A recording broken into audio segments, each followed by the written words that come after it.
जब जेल का प्रहरी लिफ्ट में दाखिल होता है तो उसकी टोपी रहस्यमय ढंग से फिसल कर गिर जाती है।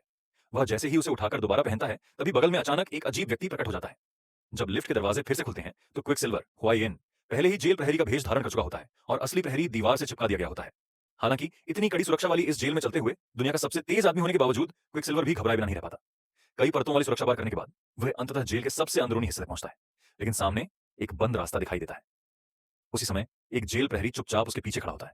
वह एक बटन दबाता है और भारी दीवार तेजी से पीछे खिसक जाती है, जिससे इस ग्रह की सबसे सुरक्षित कोठरी सामने आ जाती है।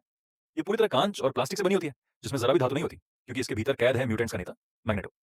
इसके बाद क्विकसिल्वर प्लास्टिक की ट्रे को कोठरी के अंदर सरकाता है। मैग्नेटो पलट कर देखता है, उस पर लिखा होता है कांच से सावधान रहें। फिर मैग्नेटो ऊपर उठकर क्विकसिल्वर की ओर देखता है। दोनों एक दूसरे को देखकर मुस्कुराते हैं और बिना कुछ कहे सब समझ जाते हैं।